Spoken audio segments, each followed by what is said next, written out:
Amelia with Fluent Physical Therapy. I just want to give you a heads up. I live in New York City, so you're going to hear sirens. If you're a woman, if you know a woman, if you have women in your lives, share this information. And as the mom of 2 daughters, I'm just so excited to be able to explain it to them because it's so empowering. Let's break it down. Typically, you have a 28-day cycle. Now, generally we talk about the cycle starting with your period. Reason why? It's easy to mark that as the start of something because you're bleeding.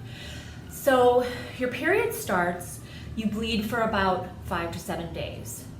Meanwhile, during this time when you have your period, your ovaries are getting excited. They're getting ready to send out a new egg. Your period is last cycle's egg that's being shed.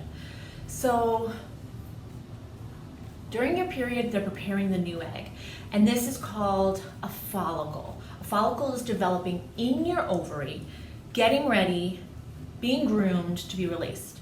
So for the first 14 days of your cycle, that's when the egg is getting ready. The first 5 to 7 days, you're going to have your period during that time. Then the remainder, your egg is still getting ready, and then ovulation occurs at about 14 days.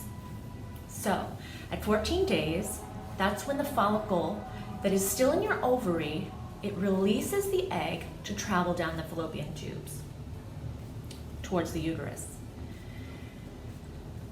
You ovulate, then after that, the body is getting ready for a sperm to meet with the egg.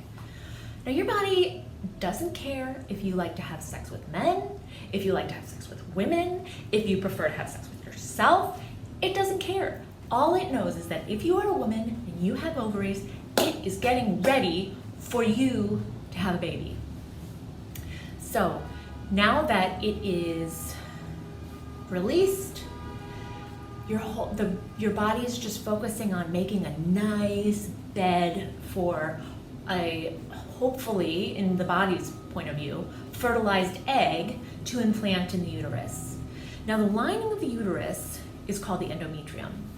The endometrium forms because remember the follicle that was in the ovary? That stays behind and turns into something called the corpus luteum. Now the corpus luteum, it produces progesterone, and progesterone is like the nesting hormone. It's making a nice plush, and it's encouraging your body to make a nice plush endometrial lining, and it is preparing for that fertilized egg to come. When that fertilized egg does not come, and this is about 14 days after you have ovulated, after the egg was released, your body's like, oh, got the memo, we're not having a baby, and it starts to shed the endometrial lining, and that's your period. And the cycle starts over again. This is so crucial for women because every 28 days, something different is going on in your body because of your hormones. Men, they only really have to deal with like circadian rhythm. That's like your sleep-wake rhythm. Women, we have to deal with our sleep-wake rhythm, circadian rhythm, and we have to deal with our hormonal rhythm that's dictated to us by where we are in our menstrual cycle. This is so important because in the first half of your 28 days cycle, the first half is estrogen dominant. After ovulation, the second half is progesterone dominant. Why does this matter? Okay, so estrogen, you can remember estrogen energetic. When you have a lot of estrogen coming through your system, you are fired up, and this is because your body wants you to have plenty of energy for sex. Lots and lots and lots of sex. Yes, insert eye roll. However, your body, like I said, it doesn't know what you like to do. It doesn't know you've got other stuff going on. It doesn't know you're an empowered woman in 2020. All it does is it cares that it's gonna try to get a baby made. In the first half of your cycle, that's when you're gonna be really energized. And that is something that we can use to our advantage as women. That's the time when you're gonna wanna plan extroverted activities, things like getting together with your friends, launching your business, pitching your business to investors, going out to a concert, out and about, anything that is extroverted. If you can, plan it in the first half of your cycle. Now, believe me, I've got kids. You cannot predict when things are gonna happen, when things are not gonna happen. But if there is a chance where you can adjust your life to your benefit, it really, really makes a difference. So after you've ovulated, that's when the progesterone starts to dominate. And progesterone is a great hormone in that it's like the chill hormone. It wants you to, as I said before, it's like the nesting hormone. It wants you to prepare to have the baby. It's getting your uterus ready to receive the egg and a sperm. And that's the time when you're going to want to be more introverted. That's the time when you are going to enjoy doing projects at home. Your mind will be more of like a big picture thinking type of mind, and you will enjoy curling up with a good book, and you won't have as much fun doing those extroverted activities. So this is the time to be a bit of a homebody, get all your, let your introverted talents shine. Towards the end of the second half of your cycle, that's when things get dicey, because during the second half, your progesterone levels are going up, up, up, up, up. Your estrogen levels are kind of doing their own thing too, but this phase is dominated by progesterone. So your progesterone levels are going up, up, up.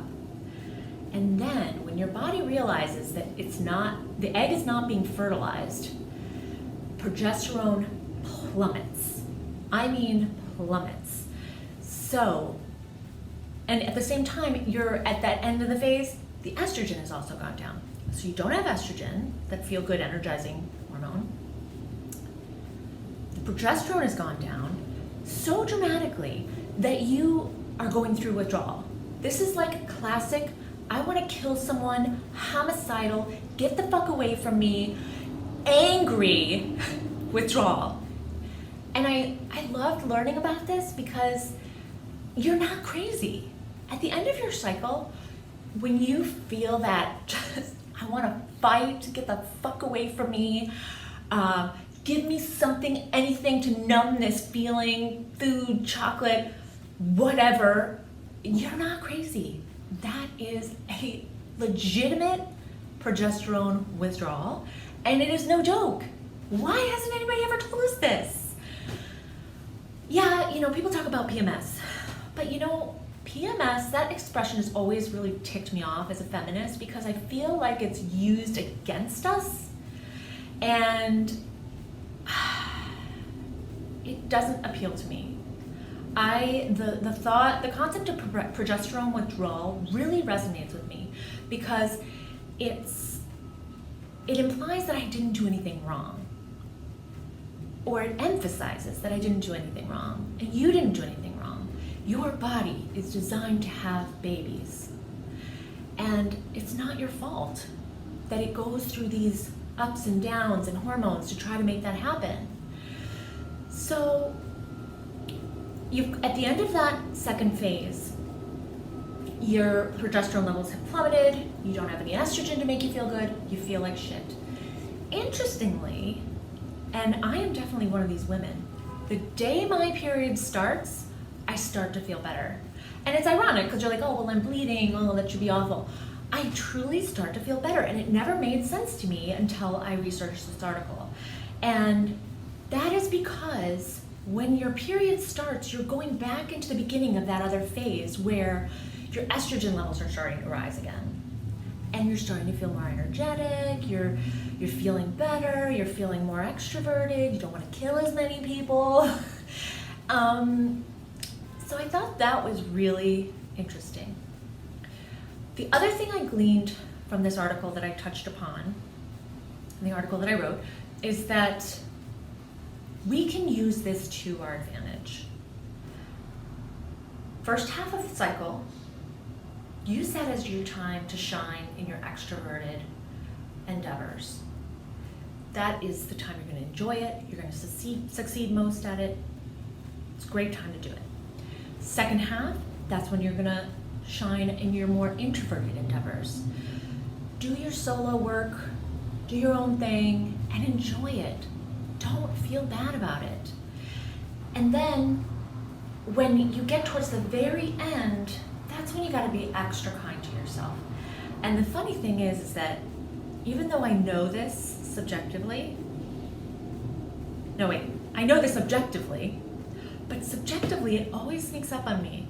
My friend Kara and I always joke, we're like, oh, I've got a headache today and I'm really irritable. I never get headaches. And then the next day, boom, period. And it's like, how is it that every month it always creeps up on me? And I really think that it's underemphasized in this society. And men, through no fault of their own, have no idea what this is. It's completely foreign to them. Completely foreign. And so it gets overlooked. So I want to just quick go into a sidebar about food. Now, if you follow me, you know I will never, ever give you tips on food. It's too complex of a thing for me to ever give you advice on what to eat. Everybody is unique. But what I want to say is when you're in the second half of your cycle, you will be more hungry because your body needs more calories. It physically needs them and will make you hungry. You are not crazy that you are more hungry. You have done nothing wrong that you are eating more. That's one part of that second phase. The other part is that when you are going through withdrawal, again, it's an actual withdrawal. Like you are like an addict being withdrawn from your progesterone source, and you are pissed, and you are overwhelmed, and your body is not feeling right. You and your body, in its infinite wisdom, are going to do something, anything, to numb that pain. Oftentimes, the easiest way for us women to address that is through food, because it's polite, it's inexpensive, and it's accessible, and it's legal. So you're going to eat more, and so you may find that at that time you're binging, and a lot of times go-to is chocolate. Chocolate's been proven to have all sorts of chemicals that make people feel good. It's got caffeine in it, and it's got other types of, I don't even know what. But I tell you this to emphasize that you are not crazy. In addition, at the beginning half of your cycle, remember when you're the estrogen, all like, could have sex all the time, anytime, that phase? Your body is more effectively using glucose.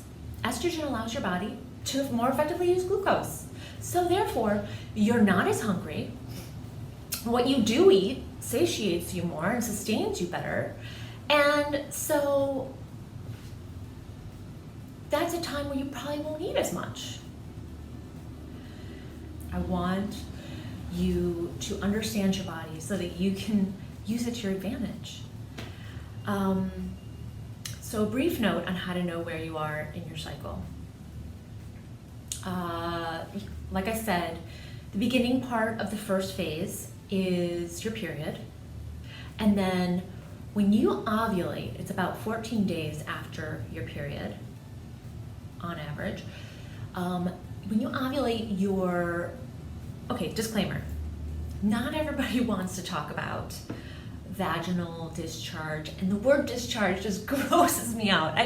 I wish we could think of like a better word for it. Very beginning, period, That's about 5 to 7 days. Then after that, you'll have not very much discharge, but it will get progressively more and more and more. At the point where you are going to ovulate, that's when your vaginal discharge takes on like a egg white consistency, and just a lot of it. And that's basically your body's own personal lubricant that's like, okay, now's the time, gotta have lots of sex, let's get it in there, let's make it comfortable for everybody involved so that we can get this egg fertilized. So that's why that happens. And for those couple of days while you're ovulating, get a lot of copious, it's like clear discharge. Then after you've ovulated, you'll get progressively less and less discharge. It'll start to become like a opaque and maybe like, kind of gross, but I guess a little stickier. And that's when you know you're heading away from the ovulation phase. You're heading into the progesterone phase. Everyone's circumstances are different depending on if you're on birth control, if you're perimenopausal, if you are planning on getting pregnant. So I just want to emphasize though that no matter whether you're on a birth control or perimenopausal or trying to have a baby, this knowledge is life-changing. And I wanted to share it with you because I want you to love your body, because I firmly believe that the more you know about your body, the more you will love about your body. So I hope this has been helpful. And if you need any clarification, please don't hesitate to make a comment. Again, is that where we make comments? I don't know, but make a comment. I will get back to you. I've also have a website, bodyfluentpt.com, and I'll link that in the description as well. I hope it's been helpful. I just want you guys to live a happy, energetic life where you just love your body and are able to move and experience life. And all right, until next time. Oh, and I'm gonna do a perimenopausal video at some point, so keep an eye out for that. Bye for now.